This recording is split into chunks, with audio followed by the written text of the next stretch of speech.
বিরতির পর স্বাগত। এখন খবর বিস্তারিত। মুখ্যমন্ত্রীর উপস্থিতিতে ভূমি পূজনের মধ্য দিয়ে রাজধানীতে শুরু হয়ে গেল সরকারি উদ্যোগে বিবেকানন্দ মার্কেট ও কুঞ্জবন টাউনশিপ প্রজেক্টের কাজ।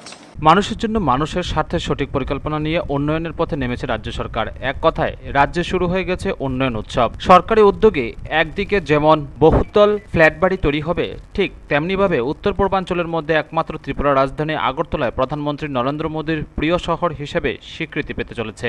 আর সেই লক্ষ্যকে সামনে রেখে আগরতলার মানুষের জন্য কেন্দ্রীয় সরকারের উদ্যোগে হচ্ছে 1000 লাইট হাউস। ইতিমধ্যেই এই লাইট হাউস নির্মাণের কাজ শুরু হতে চলেছে। আমাদের লক্ষ্য সবকা সাথ সবকা বিকাশ এবং সবকা বিশ্বাসের মাধ্যমে এক ত্রিপুরা শ্রেষ্ঠ ত্রিপুরা গড়ে তোলার। আজ বিবেকানন্দ মার্কেট ও কুঞ্জবন টাউনশিপ প্রজেক্টের ভূমিপূজা ও ভিত্তিপ্রস্তরের শিলান্যাস অনুষ্ঠানে বক্তব্য রাখতে গিয়ে রাজ্যের মুখ্যমন্ত্রী বিপ্লব কুমার দেব বলেছেন, সদিচ্ছা থাকলে এবং যে কোনো অসম্ভব কাজকে মহৎ উপায়ে সম্ভব করা যায়। অনুষ্ঠানে আগরতলা পৌর নিগমের মেয়র প্রফুল্লজিৎ সিনহা, পৌর নিগমের কমিশনার শৈলেশ যাদব, এলাকার কাউন্সিলর রত্না দত্ত সহ প্রশাসনের শীর্ষ কর্তা ব্যক্তিরাও উপস্থিত ছিলেন। মুখ্যমন্ত্রী বলেন, সরকারের মিনিস্ট্রি অব আরবান ডেভেলপমেন্ট রাজ্যের সাধারণ মানুষের জন্য 1000টি লাইট হাউস নির্মাণের সিদ্ধান্ত নিয়েছে এবং প্রধানমন্ত্রী নরেন্দ্র মোদীজি উত্তর পূর্বাঞ্চলের মধ্যে একমাত্র শহর আগরতলাকেই বেছে নিয়েছেন এই প্রকল্পের জন্য।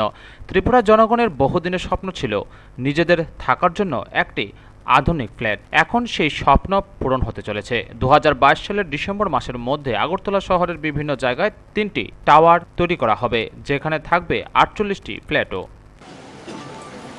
যতনা খুলুমখা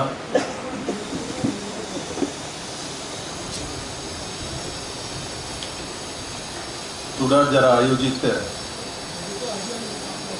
আজকের এই ভূমি পূজন অনুষ্ঠানে উপস্থিত আগরতলা পৌর নিগমের মেয়র আদরণীয় ডক্টর প্রফুল্লজিৎ সিনহা মহোদয়, এই অঞ্চলের লোকপ্রিয় কাউন্সিলর রত্না দত্তা মহোদয়া, টুডার ভাইস চেয়ারম্যান সেক্রেটারি ত্রিপুরা সরকার কিরণ গীতে মহোদয়, কমিশনার পৌর নিগম শ্রী শৈলেশ যাদব, উপস্থিত সমস্ত ব্যাংক অফিসারগণ, কনস্ট্রাকশনে যারা ভাগিদারি নিভাবেন এমতো সুধীজন, মায়েরা, বোনেরা, মিডিয়ার বন্ধুরা,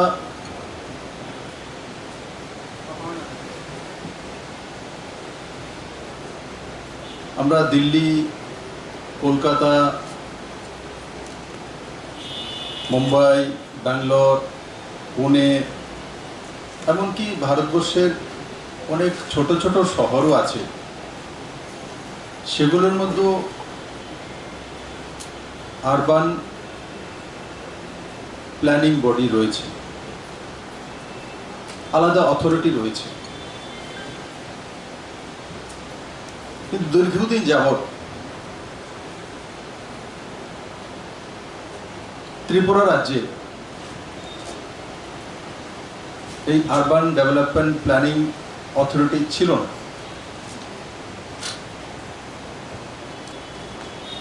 যতক্ষণ পর্যন্ত আপনার কাছে সুনির্দিষ্ট কোনো লক্ষ্য না থাকবে আর তার ব্যবস্থা না থাকবে, তো আপনি কোনোদিনই কোনো সফল কার্যান্বয়ন করতে পারবেন না। কাকে দিয়ে করবেন, কিভাবে করবেন, কাদের কাছে দায়বদ্ধতা থাকবে, আর কত সময় করবে, কত বাজেট লাগবে, আর তার সুবিধা কে কে পাবে, এই সবগুলো যদি এক জায়গা একত্রিত করতে পারি তবেই গিয়ে কোনো কার্য সফল হয়। আরবান ডেভেলপমেন্ট মিনিস্ট্রি আছে, কিন্তু আরবান ডেভেলপমেন্ট মিনিস্ট্রি হওয়ার পরও আরবান যদি বডি হয় তো সে বডি এই কাজগুলো সুচারুরূপে করতে পারে, কারণ কি সিলেক্টেড কাজের জন্য সে বডি। আরবান ডেভেলপমেন্টে অনেক কাজ আছে,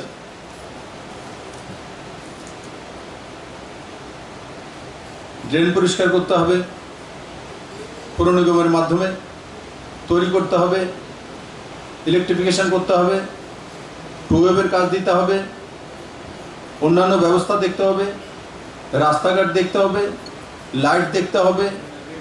আর সারা ত্রিপুরা রাজ্যে যেখানে যেখানে আরবান বডি আছে, লোকাল বডি, সেগুলোকে পরিচালন করতে হয়, তার জন্য বাজেট তৈরি করতে হয়, আর সেগুলো ইমপ্লিমেন্ট করতে হয়। আর যখন টুডা হয়ে গেছে তো টুডার একটাই লক্ষ্য থাকবে, টুডা যেই প্রকল্পগুলি নিয়েছে সেই প্রকল্পগুলিকে কার্যান্বয়ন করা সেটাই একমাত্র লক্ষ্য, বাকি টুডার দায়িত্ব নয়। আজকে স্পেশালাইজেশনের জামানা, এটা অনেক আগে হওয়া উচিত ছিল। তাহলে ত্রিপুরার মানুষের যে স্বপ্ন হয়, আমি একটা সুন্দর ফ্ল্যাট তৈরি করব, আমার ছেলে মেয়েকে দেব, আমি আফটার রিটায়ারমেন্ট যাকে গিয়ে ওই বাড়িতে থাকব, তার জন্য সুদূর অনেক দূরে কাউর গিয়ে কলকাতাতে ফ্ল্যাট, কাউর গুয়াহাটিতে গিয়ে কিনতে হয়, কাউকে পুনেতে গিয়ে কিনতে হয়, কাউকে দিল্লিতে গিয়ে কিনতে হয়। আজকে ত্রিপুরাবাসী সেই স্বপ্ন সফল হয়েছে। 2022 ডিসেম্বরের মধ্যে এখানে 3টি ফ্ল্যাট তৈরি হবে, 3টি টাওয়ার তৈরি হবে, और 48টি ফ্ল্যাট LIG, MIG और HIG আগরতলাতে তৈরি হচ্ছে। অপরদিকে কুঞ্জবন, সেখানে 12+ গ্রাউন্ড ফ্লোর, মানে 13 মঞ্জিলা। আরেকটি নন্দননগরীতে 14+ গ্রাউন্ড ফ্লোর। আরেকটি ministry of urban development, government of India, তার মধ্য দিয়ে মাননীয় প্রধানমন্ত্রীজি নর্থ ইস্টের মধ্যে মাত্র একটি রাজ্য ত্রিপুরাকে এবং আগরতলা সিটিকে উনি চিহ্নিত করেছেন। আর আগরতলাতে 1000 লাইট হাউস রামনগরে তৈরি হবে সাধারণ মানুষের জন্য। এবার ভেবে দেখুন, আজ থেকে 2 বছর আগে, 3 বছর আগে কেউ কল্পনা করেছে যে আগরতলাতে লাইট হাউস হবে, 14 মঞ্জিলা বিল্ডিং হবে, কনক্রিট বিল্ডিং হবে? আগে একটাই আমাদের সামনে বিষয় আসতো যে ত্রিপুরা ভূকম্প আর্থকুইক 4 জুনে রয়েছে, তার জন্য হাই রাইজ বিল্ডিং ত্রিপুরাতে হতে পারবে না। তো এখন কিভাবে হচ্ছে, এখন কিভাবে হবে? যখন নরেন্দ্র ভাই মোদীর নেতৃত্বে দেশ এক নতুন দিশা নিয়ে চলছে, এক সঙ্গে 110 স্যাটেলাইট পাঠিয়ে দিচ্ছে, সেই জায়গায় কোনো রাজ্য বলবে যে আমার যে ভূকম্প 4 জুন হওয়ার কারণে আমি 4-5 মঞ্জিলার উপরে বিল্ডিং করতে পারবো না, এর চাইতে দুর্ভাগ্যের বিষয় কি ছিল? আজকে এই ত্রিপুরা 14 মঞ্জিলা বিল্ডিং হতে চলছে, কিভাবে হবে? তার টেকনোলজি রয়েছে, ভূকম্পের নিরোধক ব্যবস্থা রয়েছে। গুয়াহাটিও তো নর্থ ইস্টে, গুয়াহাটিতে যদি 10 থেকে 12 মঞ্জিলা বিল্ডিং, 15 মঞ্জিলা বিল্ডিং হতে পারে, তো ওয়াই নট ত্রিপুরা? কি কারণে ত্রিপুরাতে হবে না? রাজ্য শক্তি পরিচালনার যে লোক ছিল তাদের সেই মানসিকতা ছিল না।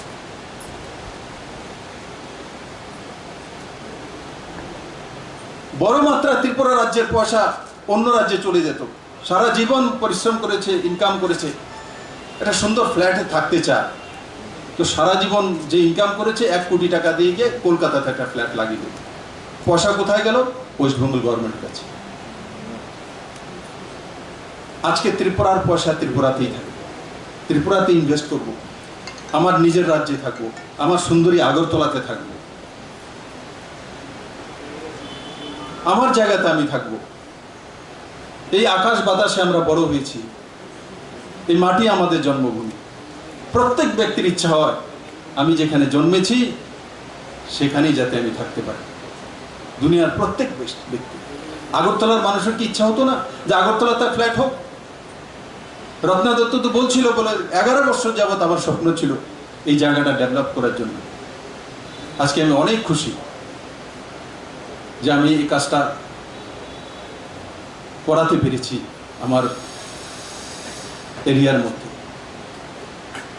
ওনার স্বপ্ন পূরণ হচ্ছে, একজন জননেতা জননেত্রী, সেটাই যে এলাকার ডেভেলপমেন্ট। আর শুধু তার মধ্যে টাওয়ার তৈরি হবে, অত্যাধুনিক টাওয়ার, এমন নয় নর্মাল 4-5 মঞ্জিলা 6 মঞ্জিলা বিল্ডিং হবে। তার মধ্যে প্রপার পার্কিং থাকবে, তার মধ্যে জিমনাসিয়াম থাকবে, তার মধ্যে খেলাধুলার ব্যবস্থা থাকবে, তার মধ্যে কমিউনিটি সেন্টার থাকবে, তার মধ্যে সুনির্দিষ্ট পার্কিং এর ব্যবস্থা থাকবে, তার মধ্যে লিফট থাকবে, তার মধ্যে সিসিটিভি ক্যামেরা থাকবে। একবার কল্পনা করুন, এগুলো কি 3 বছর আগে 2 বছর আগে ত্রিপুরা মানুষ কল্পনা করেছিল?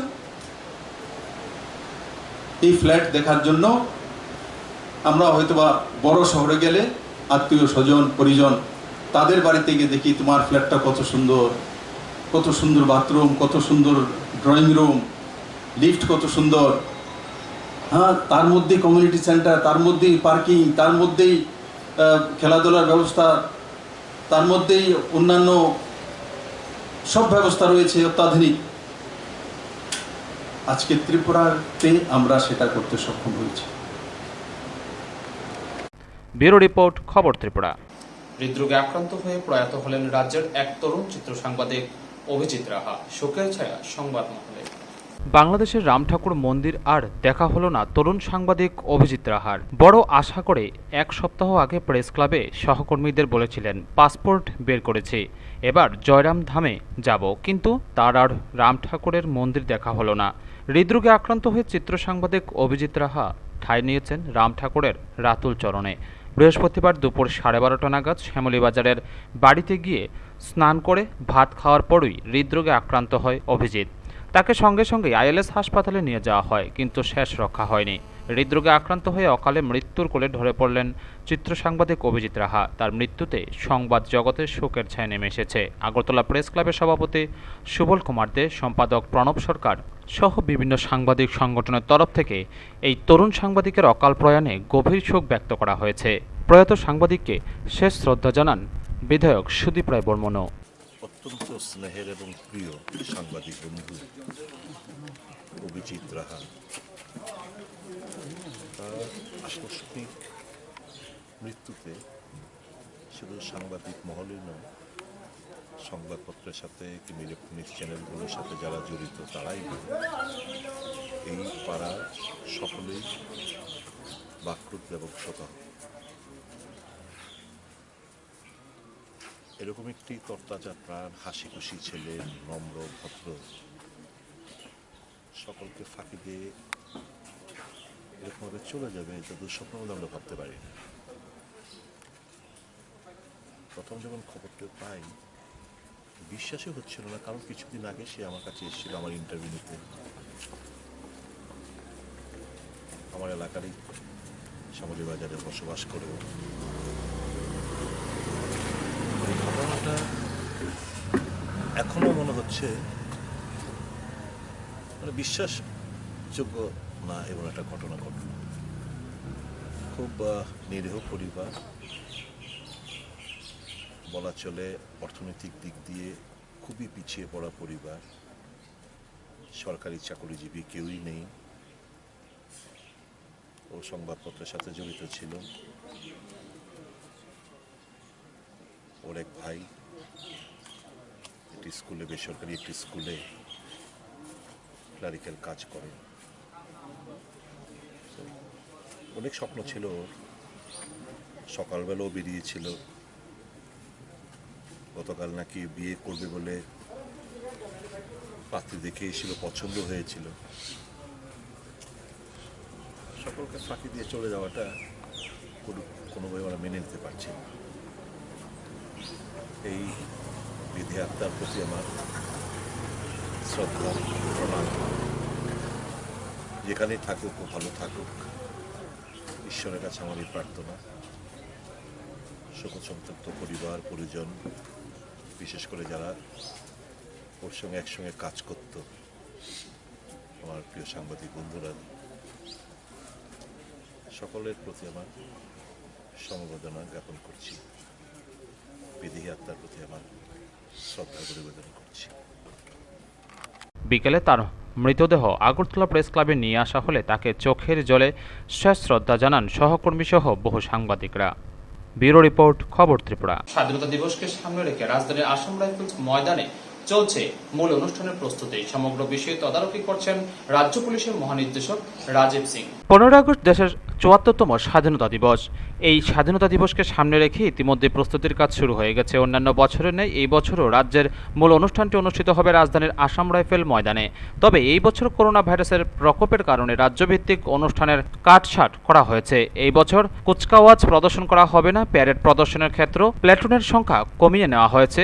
এবার Tripura police, TSR, Assam rifle সহ মোট 10টি প্ল্যাটুন অংশগ্রহণ করবে। যে সকল প্ল্যাটুন অংশগ্রহণ করবে তারা বর্তমানে আসাম রাইফেলস ময়দানে প্রস্তুতির কাজ সেরে নিচ্ছে। বৃহস্পতিবার প্যারেড প্রদর্শনের চূড়ান্ত মহড়া অনুষ্ঠিত হয় আসাম রাইফেল ময়দানে। উপস্থিত ছিলেন রাজ্য পুলিশের ভারপ্রাপ্ত মহানির্দেশক রাজীব সিং সহ আরক্ষা দপ্তরের আধিকারিকরা।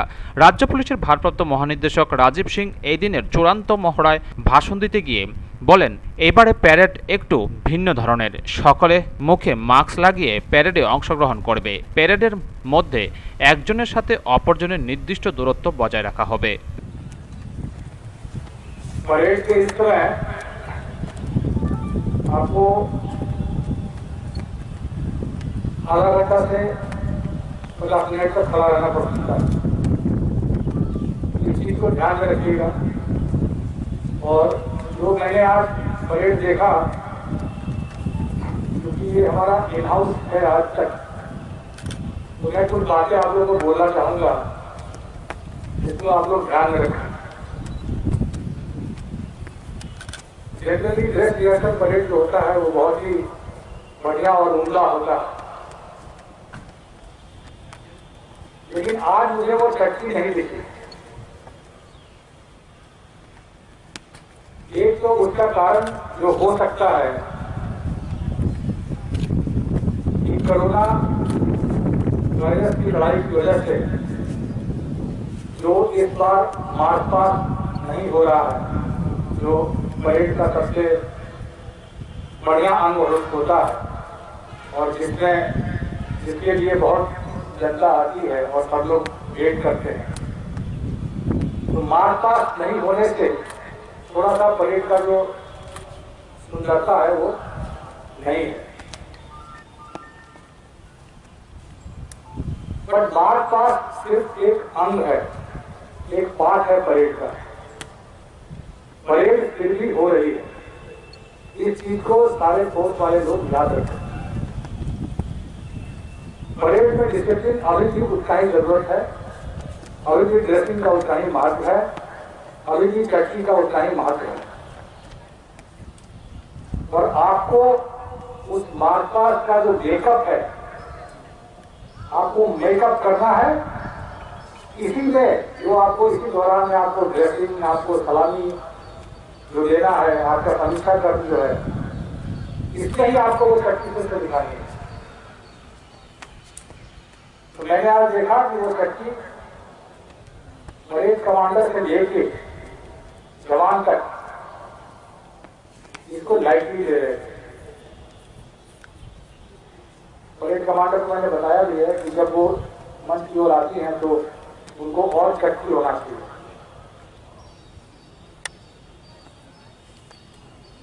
एक और जो और तैयारियां या अगर कुछ चेक करना है वो भी जरा ध्यान देते हैं। अगर बारिश हो तो इन जवानों को भी छाता वाता लेकर खड़ा रहना पड़ेगा। तो यहाँ पर आपको काफी देर तक खड़ा रहना पड़ सकता है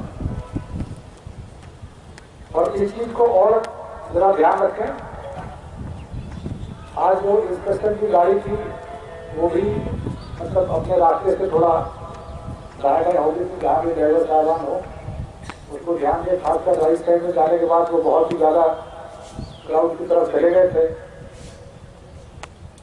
तो इन सब चीजों को जरा ध्यान में रखें और आप सभी कर सकते हैं, लेकिन थोड़ा सा ये मार्च पास से जाने से एक हल्का सा वो एक कैजुअलनेस टाइप का मुझे दिखा।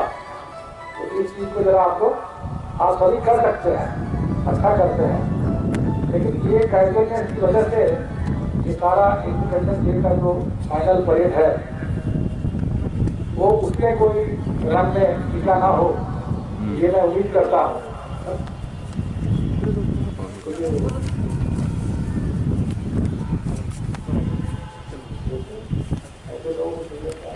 ব্যুরো রিপোর্ট, খবর ত্রিপুরা। করোনা পরিস্থিতিতে বিমান যাত্রীদের সুরক্ষার বিষয়টি মাথায় রেখে আগরতলাস্থিত এমবিবি বিমানবন্দরে একাধিক ব্যবস্থা গ্রহণ করা হয়েছে। সমগ্র দেশের পাশাপাশি রাজ্যেও করোনার প্রকোপ বৃদ্ধি পাচ্ছে। রাজ্যে বিমান পরিষেবা চালু হয়েছে। এই পরিস্থিতিতে বিমান যাত্রীদের সুরক্ষার বিষয়টি মাথায় রেখে আগরতলাস্থিত এমবিবি বিমানবন্দরে একাধিক ব্যবস্থা গ্রহণ করা হয়েছে। যে সকল বিমান যাত্রী এমবিবি বিমানবন্দর থেকে বহিরাজ্যে যাবে তাদের বিমানবন্দরে প্রবেশের ক্ষেত্রে একাধিক বিধিনিয়ম রয়েছে। বিশেষ করে বিমানবন্দরে প্রবেশের আগে সকল যাত্রীর থার্মাল স্ক্রিনিং করা হচ্ছে, যাত্রীদের লাগেজ স্যানিটাইজ করা হচ্ছে, সকল যাত্রীকে প্রদান করা হচ্ছে ফেস শিল্ড। যাত্রীদের বোর্ডিং পাস চেকিংয়ের ক্ষেত্রেও আধুনিক পদ্ধতি অবলম্বন করা হয়েছে। আগরতলা এয়ারপোর্ট অথরিটির ম্যানেজার জানান, বিমানবন্দরে কর্মরত সকল স্তরের কর্মী ও যাত্রীদের সুরক্ষার কথা মাথায় রেখে এই সকল পদক্ষেপ গ্রহণ করা হয়েছে। এছাড়াও বিমানে করে যারা রাজ্যে আসবে তাদের সকলের করোনা পরীক্ষা বাধ্যতামূলক করেছে রাজ্য সরকার। তাই রাজ্য সরকারের সাথে মিলে যৌথভাবে কাজ করা হচ্ছে। বহিরাজ্য থেকে যে সকল বিমান যাত্রী আসছে তাদের করোনা পরীক্ষার জন্য বিমানবন্দর চত্বরে করোনা পরীক্ষার সেন্টার খোলা হয়েছে। রাজ্যের যে সকল বাসিন্দা বহিরাজ্য থেকে আসছে তাদের RT-PCR টেস্ট করা হচ্ছে। আবার যারা বহিরাজ্য থেকে এসেছে এবং পুনরায় চলে যাবে 7 দিনের মধ্যে তাদের জন্য অ্যান্টিজেন টেস্টের ব্যবস্থাও করা হয়েছে। এছাড়াও বিমানে করে যারা রাজ্যে আসছে তাদের 14 দিন কোয়ারেন্টাইনে থাকার জন্য বলা হচ্ছে। हम लोग ये कोरोना पैंडेमिक इसमें सब पैसेंजर्स और स्टाफ लोग को उनका सेफ्टी देखते हुए हम शुरू से डिपार्चर से लेकर के और अराइवल अच्छा से मेजर्स ले रहा है। डिपार्चर में जैसे पैसेंजर जब आता है उसका पूरा बैग्स को सैनिटाइज करता है डिसइंफेक्टेंट में, और वो ख़त्म होने के बाद फिर स्क्रीनिंग थर्मल स्क्रीनिंग होता है मेडिकल टीम से। उसके बाद CISF का इनक्लोज़र है, उसी में सिक्योरिटी वाला उनका आई कार्ड और ये उनका ये बोर्डिंग पास या टिकट वो सब चेक करते हुए और उसमें सेटिस्फाइड होगा तब अंदर जाके उसका हर पॉइंट में हम लोग ने फुल ऑपरेटेड सैनिटाइज़र रखा है और हर काउंटर्स में भी वो कॉन्टैक्टलेस जो काउंटर्स में एयरलाइंस के लिए रखा हुआ है, इसी में कुछ कांटेक्ट नहीं रहेगा। और सिक्योरिटी घुसने का टाइम में भी सेम चीज़ वो एनक्लोज़र रखा है ग्लास का, उसमें अपना बोर्डिंग पास शो करके और ID शो करके वो पैसेंजर वो सिक्योरिटी हॉल जा सकता है। और अराइवल के टाइम में हम लोग जो थर्मल स्क्रीनिंग प्लस उनका जितना बैग्स है डिसइंफेक्टेंट में सैनिटाइज़ कर रहा है। उसके बाद ये जितना पैसेंजर्स जो है सबके लिए टेस्ट जो है मैंडेटरी है, इसीलिए हम लोग ने स्टेट के साथ स्टेट ने काफ़ी मदद किया और हम लोग ने ये टेस्टिंग सैंपल कलेक्शन का एक सेंटर सेटअप किया है एयरपोर्ट का बाहर में, हमारा एयरपोर्ट का बाउंड्री का अंदर वो पार्किंग के पास। उसी में सब पैसेंजर्स वहाँ जाएंगे और टेस्ट के लिए, कोरोना टेस्ट के लिए सब लोग वहाँ पे जाएंगे। उसमें दो तरीका होता है, एक है ये स्वैब कलेक्शन RTCP बोलता है, और एक दूसरा वाला जो है ये नॉर्मल पैसेंजर्स के लिए जो त्रिपुरा रहने वाला है उनके लिए है। और जो 72 आवर्स का, जिसका 72 आवर्स का वापस टिकट है या जो बांग्लादेशी पैसेंजर्स हैं उनके लिए हम लोग एंटीजन टेस्ट, उसी में 1 घंटे के बाद रिज़ल्ट मिलेगा। उसी को ये बंदोबस्त किया है और स्टेट मेडिकल वाला ये एंटीजन टेस्ट करके वो छोड़ेगा। और उसी में किसी को इनकेस पॉजिटिव पाया गया तो वो स्टेट मेडिकल टीम उनको वहाँ पे लेके जाएंगे क्वारंटीन सेंटर में। और जिसका स्वैब टेस्ट हुआ है उनका, जिसका स्वैब टेस्ट हुआ है उनका जो टेस्ट करने के बाद सबको अपना घर में जाके 14 डेज मैंडेटरी क्वारंटीन करना पड़ेगा। और जिसका टेस्ट रिज़ल्ट में पॉजिटिव किसी को पाया गया तो उनको मेडिकल टीम अब उनके घर में जाके फिर क्वारंटीन सेंटर में लेके जाएगी। सबको टेस्ट करना ये मैंडेटरी है क्या? हाँ, ये मैंडेटरी है। इसलिए किया है कि अभी जितना पैसेंजर्स आ रहा है वो कहाँ से आता है किसी का जानकारी नहीं है, तो इसलिए स्टेट ने मैंडेटरी कर लिया। बहुत अच्छा किया है क्योंकि बाकी जगह पे बहुत फैल रहा है और उसी में बचाने के लिए तो स्टेट ने इतना अच्छा मेजर्स लिया है। सबको मैंडेटरी टेस्टिंग जो है, जो इनकमिंग पैसेंजर जो है एक्सेप्ट ट्रांजिट पैसेंजर्स, सब के लिए मैंडेटरी रख दिया। ব্যুরো রিপোর্ট, খবর ত্রিপুরা। জেলা DWS দপ্তরের উদ্যোগে বিশ্রামগঞ্জে অনুষ্ঠিত হলো দূষণমুক্ত ভারত গড়ার লক্ষ্যে স্বচ্ছ ভারত ও বৃক্ষরোপণ কর্মসূচি। বৃহস্পতিবার দুপুরে সিপাহীজলা জেলা DW দপ্তরের উদ্যোগে দূষণমুক্ত ভারত গড়ার লক্ষ্যে বৃক্ষরোপণ এবং স্বচ্ছ ভারত অভিযান সংগঠিত হয়। বিশ্রামগঞ্জ জেলা শাসকের অফিসে স্বচ্ছ ভারত অভিযানে উপস্থিত ছিলেন সিপাহীজলা জেলার অতিরিক্ত জেলাশাসক উদয়ন সিনহা, উপস্থিত ছিলেন অতিরিক্ত জেলাশাসক তমাল মজুমদার, সিনিয়র অফিসার শঙ্কর চক্রবর্তী, আধিকারিক প্রদীপ ভৌমিক প্রমুখরা। দূষণমুক্ত ভারত গড়ার লক্ষ্যে সারা ভারতবর্ষের শহীদ সিপাহীজলা জেলা প্রশাসনের উদ্যোগে আজ স্বচ্ছ ভারত অভিযান এবং বৃক্ষরোপণ অনুষ্ঠিত হয়। অফিস চত্বরে বৃক্ষরোপণ করেন অতিরিক্ত জেলাশাসক উদয়ন সিনহা সহ অন্যান্য আধিকারিকেরা। সাফাই অভিযানে হাত লাগান অতিরিক্ত জেলাশাসক সহ সিনিয়র অফিসার শঙ্কর চক্রবর্তী। দূষণমুক্ত ভারত গড়ার লক্ষ্যে এই সারা ভারতবর্ষের শহীদ সিপাহীজলা জেলা প্রশাসনের উদ্যোগে আজ বৃক্ষরোপণ এবং সাফাই অভিযান সংগঠিত হয়। সিপাহীজলা জেলার DWS আধিকারিক প্রদীপ ভৌমিক সাক্ষাতে বলেন, সারা ভারতবর্ষে দূষণমুক্ত করার লক্ষ্যে আজ সাফাই অভিযান ও বৃক্ষরোপণ করা হচ্ছে। আজকে আমাদের ministry of Jal Shakti, department of drinking water and sanitation দপ্তরের আদেশ মূলে সারা ভারতবর্ষব্যাপী গন্ধকি মুক্ত ভারত গড়ার লক্ষ্যে বিভিন্ন কর্মসূচি আমরা গ্রহণ করেছি। তার মধ্যে আছে সাফাই কর্মসূচি, বৃক্ষরোপণ। আমরা আজকে এই সিপাহীজলা ডিস্ট্রিক্টের অন্তর্গত বিশ্রামগঞ্জ হেডকোয়ার্টারে আমরা সাফাই কর্মসূচি এবং বৃক্ষরোপণ করলাম। আমাদের মধ্যে আজকে ছিলেন আমাদের মাননীয় DM অ্যান্ড কালেক্টর শ্রীযুক্ত উদয়ন সিনহা, ছিলেন ADM কায়রুটি শ্রীযুক্ত তমাল মজুমদার। ব্যুরো রিপোর্ট, খবর ত্রিপুরা। অ্যাম্বুলেন্সে করে এক রোগীকে জিবি হাসপাতালে নিয়ে যাওয়ার পথে মৃত্যু হলো 70 ঊর্ধ্ব এক ব্যক্তি। ঘটনা তেলিয়ামুড়া। অ্যাম্বুলেন্সে করে এক রোগীকে জিবি হাসপাতালে নিয়ে যাওয়ার পথে মৃত্যু হয় মধু দাস নামে বয়স 70-এর এক ব্যক্তির। ঘটনা তেলিয়ামুড়ায়। ঘটনার বিবরণে জানা যায়, লেম্বুছড়া গ্রামের বাসিন্দা মধু দাস বুধবার রাত 10:30 নাগাদ অসুস্থতা বোধ করেন নিজ বাড়িতে। পরে ওনার 3 ছেলে সাথে সাথে বাবাকে নিয়ে তেলিয়ামুড়া মহকুমা হাসপাতালে আসেন। ওই সময়ে হাসপাতালে থাকা কর্তব্যরত চিকিৎসক অসুস্থ মধু দাসকে জিবি হাসপাতালে রেফার করে দেন। সেই মতো ওনার 3 ছেলে বাবা মধু দাসকে নিয়ে হাসপাতালে অ্যাম্বুলেন্সে করে জিবি যাওয়ার পথে তেলিয়ামুড়া অম্পি চৌমুনিস্থিত পুরাতন ও পরিত্যক্ত হাসপাতালের সামনে অ্যাম্বুলেন্সটি আসামাত্রই অসুস্থ মধু দাস মৃত্যুর কোলে ঢলে পড়েন। এমনটাই জানালেন মৃত মধু দাসের ছেলে। তোমার নাম কি? রতন দাস। বাড়ি গ্রামের বাড়ি?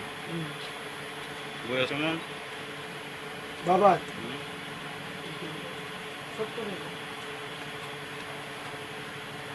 দাদুর নাম জানি?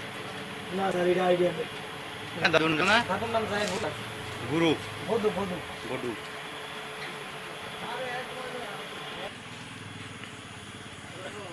বাড়ি কোন জায়গা? হ্যাঁ বাড়ি দেখো করা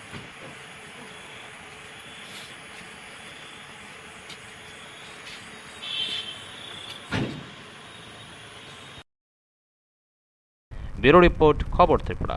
উদয়পুরে 37 জন হোম আইসোলেশনে থাকা কোভিড-19 পজিটিভ রোগীর মধ্যে বৃহস্পতিবার প্রথম সুস্থ হলো 2 জন।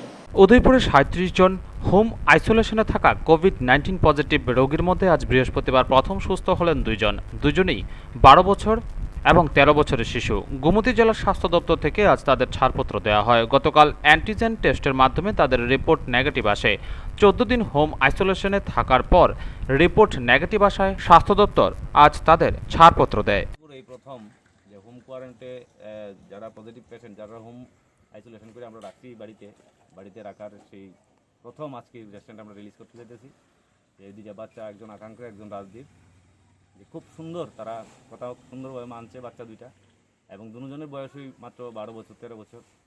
এরা এতদিন ঘরে রইয়া আমাদের কথা মতো মাননীয় এসডিও মহোদয়ার যে ইনস্ট্রাকশন, সেই ইনস্ট্রাকশন মতো আমরা ওষুধপত্র সব কিছু ওদেরকে দিয়ে গেছি। ওরা সুন্দর ওষুধ খেয়ে আজকে তাদের 14 দিন ফ্রি, এবং ওই 14 দিনের মধ্যে তাদের কোনো রকম কোনো অসুবিধা হয়নি।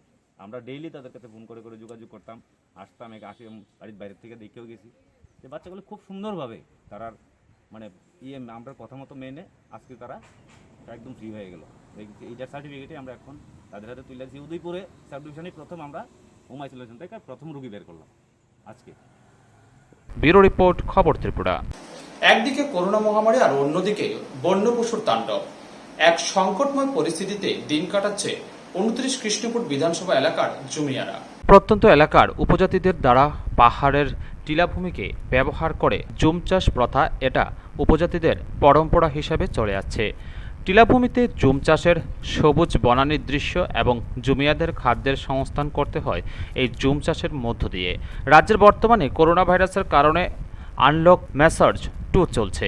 এই অবস্থায় জুমিয়ারা কেমন আছেন তার খোঁজ খবর নিতে মঙ্গিয়াখামী ব্লকের তুইকর্মা এডিসি ভিলেজের বিলাইহাম রিয়াংপাড়া এলাকায় জুমিয়ারা ব্যস্ত জুম চাষের ফসল ঘরে তোলার জন্য।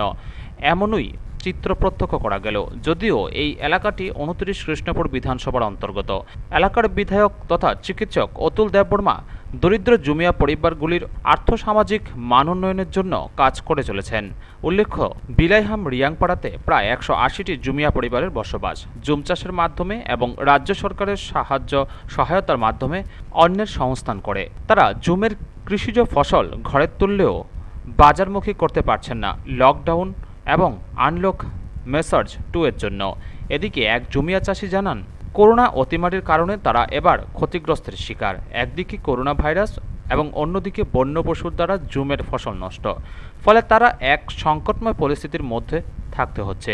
এই অবস্থায় রাজ্য সরকার যাতে তাদের সহায়তা করে এই বিষয়েও তারা দাবি জানান। আমার নাম বিলাইহাম পাড়া, এখানে আমার নাম সেন্টার এরিয়া। এখনও আপনার ছেলের নাম গার্জেন তারা জুম করছে। এখানে ধান ভালো হয়েছে, মানে সবজি টবজি সব উঠছে ভালো হয়েছে। বার থেকে সরাইয়া ইয়া খেয়ালাই, আবার গরু আইয়ে চিংড়া টিংড়া খুব ভালো হয়েছে। চিংড়া ওখানে পাকছে। সোমবার দিনে 87টা, আবার শুক্রবার দিনে 70-80টা পায়। কি সবজি লাগাইছেন এখানে? চাল কুমড়া, আবার মিষ্টি কুমড়া, ঝিঙ্গা লাগেছে এখানে। দাম আমরা কিন্তু সরকার থেকে পাই না, নিজে কিনা লাগাই। ধান কি জমির ধান কি বেচেন না বাড়ির খাওয়ার জন্য? এটা দিয়ে আমরা গৃহস্থী চলে। নিজের ধান আমরা বেচে না, আমরা নিজে খাই। আর সবজি টবজি বেচেন? সবজি টবজি বাজার গিয়া বেচে। ওখানে ক্ষতি হইয়া নষ্ট হইয়া ওখানে বেচতে পারছে না। বাইরে থেকে সরাইয়া গড়াইয়া রাত্র বেলাইয়া খেয়ালাই, ওখানে কোনো নষ্ট হয়ে গেলে ওখানে কিছু বেচতে যায় না। ব্যুরো রিপোর্ট, খবর ত্রিপুরা।